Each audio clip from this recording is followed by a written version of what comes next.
Boa noite, meus irmãos. Que a paz do Mestre Jesus esteja em nossos corações.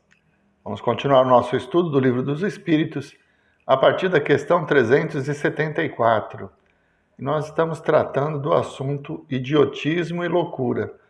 Quer dizer, espíritos que reencarnam em corpos que limitam a ação do próprio espírito. Tá? Então vamos seguir lá. Questão 374.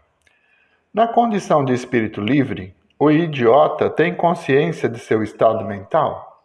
Sim, com muita frequência. Compreende que as cadeias que impedem o seu voo são uma prova e uma expiação. Então, como eu disse, o corpo limita o espírito não tem a doença. Então, ele não consegue se manifestar porque o cérebro está defeituoso. Mas ele continua tendo a sua inteligência, os seus valores. Por isso que é uma prova tão difícil. O espírito, apesar de se esquecer da sua própria história, de esquecer de quem ele acaba sofrendo a influência do meio com tamanha intensidade que muitas vezes isso traz revolta. Então, nos trabalhos mediúnicos acontece do espírito que teve uma encarnação nessa condição desencarnar e se mantém nessa condição. Ele está muito revoltado, então acredita que aquele castigo ele vai prosseguir. Ele só consegue se libertar daquela forma defeituosa quando orientado, quando acolhido, e a misericórdia do Pai sempre vai proporcionar meios para que isso aconteça.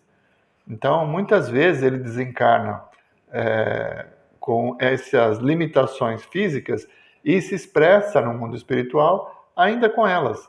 Aos poucos é que ele vai retomando a sua condição de espírito livre. Por isso que ele fala, quando livre o espírito mantém? Não, a doença do corpo, a limitação é uma prova, uma expiação, e o corpo é um instrumento para que isso aconteça.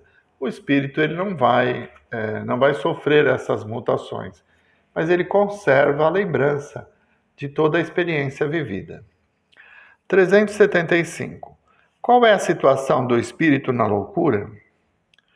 Quando em liberdade, o espírito recebe diretamente suas impressões e exerce diretamente sua ação sobre a matéria.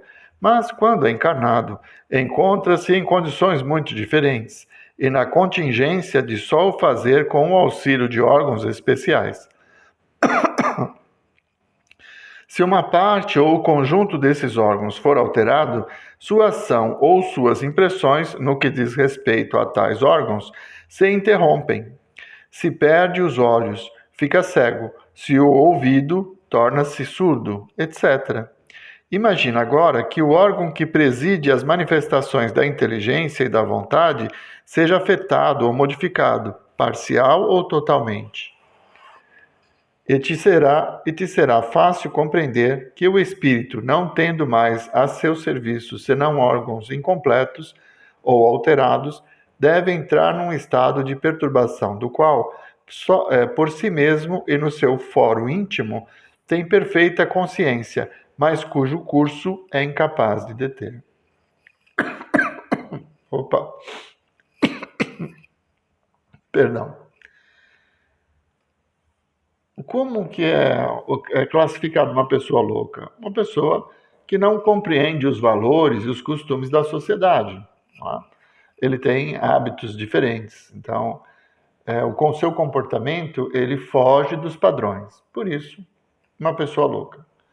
O espírito que está encarnado num corpo que não tem condições de manifestar os desejos do espírito, pode sofrer essa condição. O corpo está defeituoso. É como o computador. Nós sabemos que o computador está lá, cheio de sistemas e eletrodos e placas, né, de circuitos, mas depende do operador fazer com que ele funcione. Quando tudo funciona bem, existe um operador e o computador está em ordem, os trabalhos se realizam normalmente. Mas se der algum defeito no computador, por melhor que seja o operador, o serviço não vai sair, ou não vai sair a contento. Por quê? O computador está quebrado. É a mesma situação. O espírito, ele é o operador. Ele está em condições de agir, mas necessita, pela misericórdia do Pai, passar por essa experiência. Então, ele recebe um computador quebrado, um corpo com problemas. E ele não vai conseguir exercer todas as suas vontades. Ele vai ficar limitado para aprender os caminhos da humildade, né? Nós já falamos sobre isso.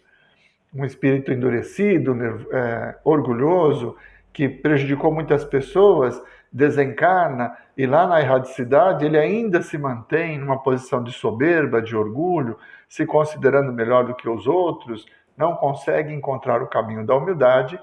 Então ele vai reencarnar num corpo onde ele não vai mais poder agir. E essa limitação vai fazer com que ele desenvolva a humildade, porque vai ser dependente total das pessoas que estão ao seu redor. Isso pode lhe trazer um ensinamento poderoso de humildade, de valorização do outro, ou pode também lhe trazer muita revolta. Nesse caso, ele estaria sucumbindo diante da prova e mais tarde teria que resgatar essa situação de uma outra forma. Mas quando resignados, diante das provas da vida, nós superamos a nós mesmos e nos tornamos pessoas melhores, usufruindo da misericórdia do Pai, que nos dá os meios para que isso aconteça. Então, o espírito sempre vai manter o que ele construiu ao longo de todas as suas encarnações, mas naquela encarnação específica, ele esquece do passado e vai vivenciar as limitações de um corpo que vai lhe trazer provas, expiações, situações para que ele valorize a vida com outros olhos. 375A. Então é sempre o corpo e não o espírito que está desorganizado? Sim, mas convém não perder de vista que assim como o espírito atua sobre a matéria, também esta reage sobre ele, dentro de certos limites. E que o espírito pode encontrar-se momentaneamente impressionado pela alteração dos órgãos pelos quais se manifesta e recebe as impressões. Pode acontecer, finalmente, quando a loucura já durou longo tempo, que a repetição dos mesmos atos acabe por exercer sobre o espírito uma influência de que ele só se libertará depois de se haver libertado completamente de toda a imperfeição material. Então, aquilo que eu disse antes, o espírito reencarna num corpo defeituoso. O espírito não tem esse defeito, é o corpo que o limita. Mas ele vai vivenciar muitas experiências e durante toda uma encarnação. Então pode acontecer que no final, quando o corpo já, no momento de desencarnação, o espírito conserve a mesma aparência, ele vai conservar as mesmas dificuldades que ele tinha no corpo. Tamanha a influência da matéria sobre ele nesse processo de prova que ele está passando. Então ele desperta no plano espiritual tetraplégico.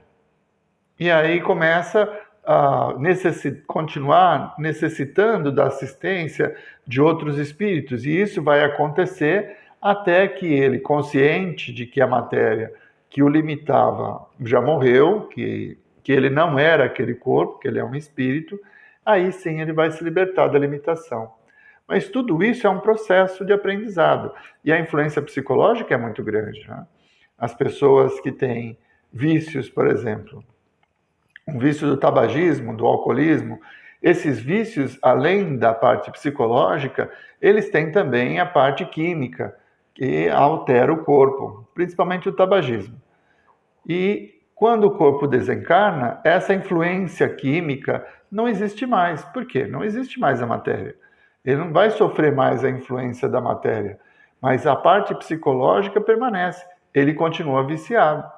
Tanto que se aproxima de outras pessoas que consomem o álcool ou que consomem o tabaco, para que ele possa satisfazer-se através da absorção de fluidos.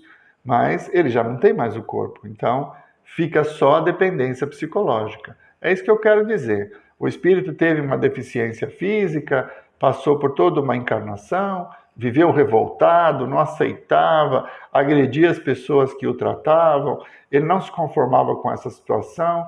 E quando ele desencarna, ele continua agindo da mesma forma. Por quê? Não percebe que desencarnou.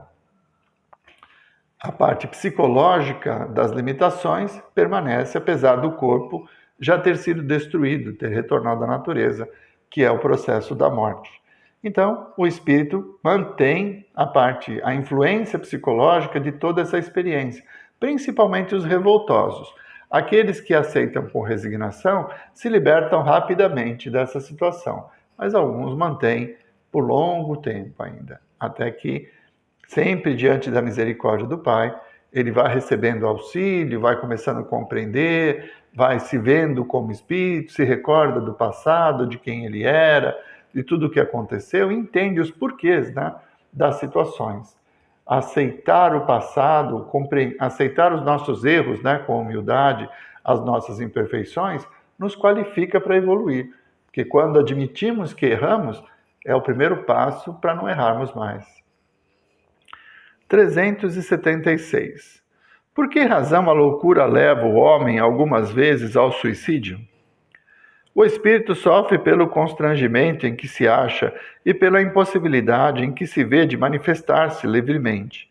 Por isso procura na morte um meio de quebrar seus grilhões. É aquilo que eu falei antes. O espírito resignado que vai aceitando aquele amor, vai se transformando desde a tenridade, né, quando já nasce com as limitações físicas, ele vai ter a satisfação de vencer essa prova. Então ele vai aprendendo, vai se modificando e vai suportar a prova até o final, para que possa resgatar os erros, né? Nada acontece por acaso, todo efeito tem causa. Então não foi por acaso que ele nasceu daquela forma. Compreender isso, aceitar e trabalhar contra as próprias imperfeições faz com que o espírito evolua, progrida. Mas se ele se revolta, se ele não aceita a prova, é muito difícil para ele suportar essa situação. Então o suicídio é uma fuga. Ele não suporta mais aquela prova. E aí decide fugir da prova. Ele se mata e aí vai ter dois problemas. As restrições psicológicas envolvidas no processo da reencarnação e também o remorso por ter destruído o instrumento que lhe daria a oportunidade de superar as suas próprias imperfeições.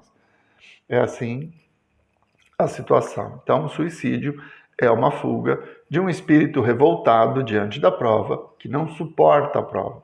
Então, ele usa essa porta. Bom, o nosso tempo terminou e a semana que vem nós retomaremos a partir da questão 377. Vamos continuar no mesmo tema. É muito interessante esse tema. Vamos à nossa prece?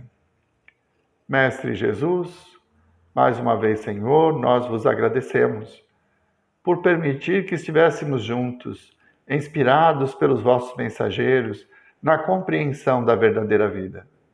Que possamos ter olhos para ver a misericórdia do Pai, que nos oferece o necessário a cada instante, nos fortalecendo assim para, de forma resignada, vencer as nossas imperfeições e aceitar as provas, as expiações tão necessárias para essa jornada.